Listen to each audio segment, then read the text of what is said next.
This team needs to show me something for me to believe that they're going to make a run in the tournament. I think they can have a chance of going over 35 wins without a problem. Just stepping up from the 4 points to the 17. She's just dropping threes like there's no tomorrow. But chemistry is an underrated key in college basketball. That was by far the best game I've seen them play. This is Hall Talk, and that's how the chalk talks.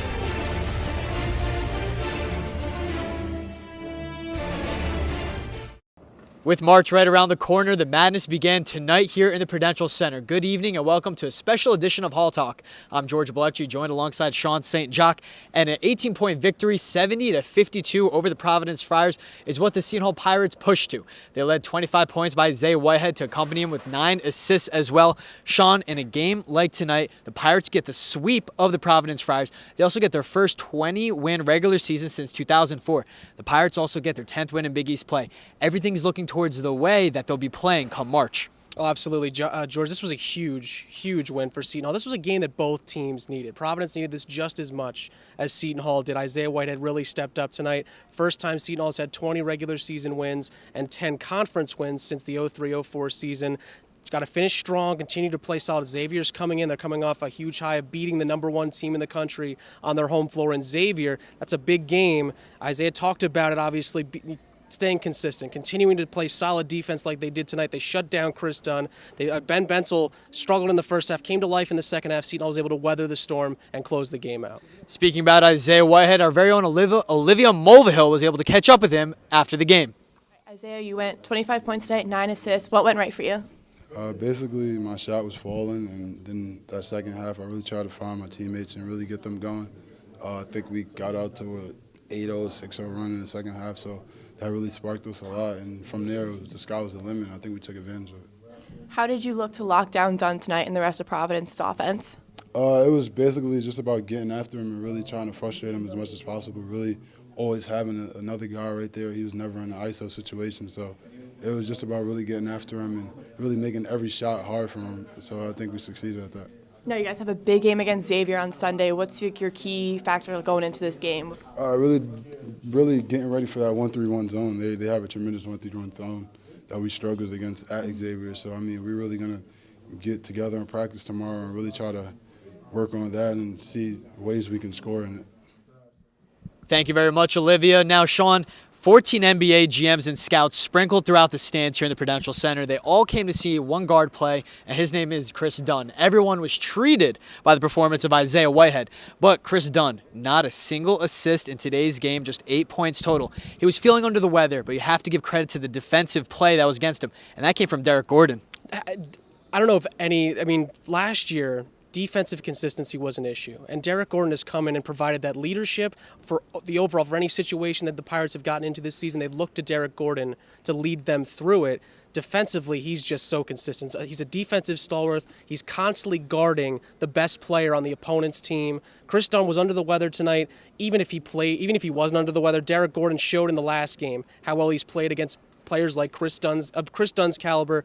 Ben Benzel had to step up tonight. When one is not playing well or when both are not playing well, Providence doesn't have much else to go to. Other guys like Kyron Cartwright struggled tonight as well. Jalen Lindsey has not been the same player for the Friars this season.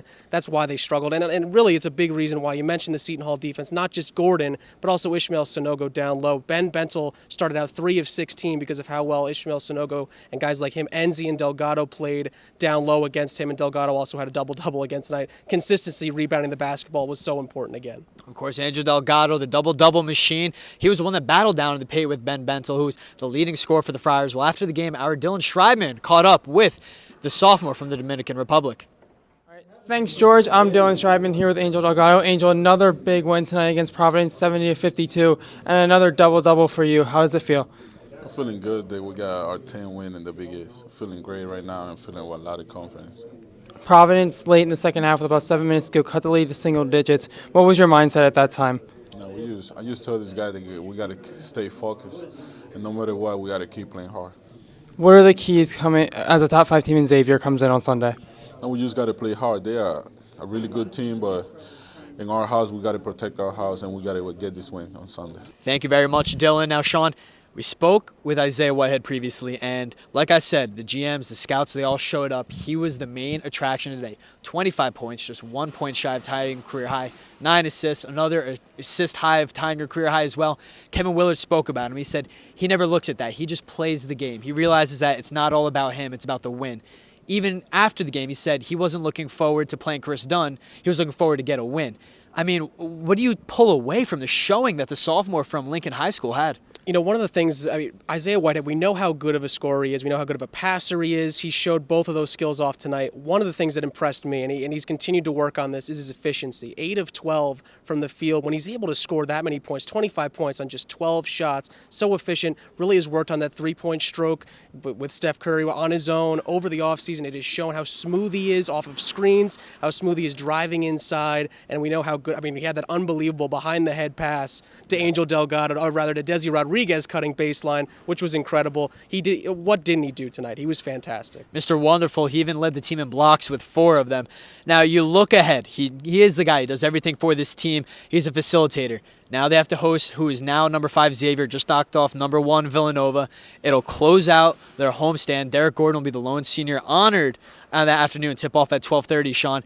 What do they have to do against Trayvon Blewett and Jalen Reynolds and co., along with James Farr, JP McCurra? They put on a show, and they showed everyone that they're for real team in the Big East, along with the nation. What can the Pirates do if they have hopes to knock off the Musketeers? Yeah, Xavier played like a Final Four team in that win over Villanova. So many guys stepped up for them. JP McCurra, like you mentioned, a great shooter. Trayvon Blewett, it can do it all, kind of like Isaiah, a little more built than Isaiah is, but and not as good of a shooter, but he's such a good defender as well. So that's going to be a fun matchup to watch. Seton Hall needs to consistently play well defensively. They're a top 3 defensive team overall in the conference, continuing to fight down low. Guys like Delgado, Enzi, and Sonogo have to continue to play well because we know how good James Farr and Jalen Reynolds can be as a combination in the paint down low. That has to be consistent, and Derek Gordon's play on senior night will be his last game here at the Rock. Hopefully they give him a huge standing ovation. He deserves it when he'll get his jersey framed up. He's going to have to be big as well. And if Seton Hall, and Isaiah talked about this with our guys, that if they continue to play consistently defensively, if they continue to win games, not only will they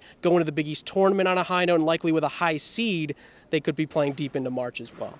Derek Gordon said himself, this is a team that can go into March and not only go there, not only participate, but take over and make some noise. So for Sean Saint-Jacques, I'm George Balekji. Make sure to catch us next time. It's a very special edition of Hall Talk. When you catch us, it'll be Big East tournament time for the men's team. We'll see you then.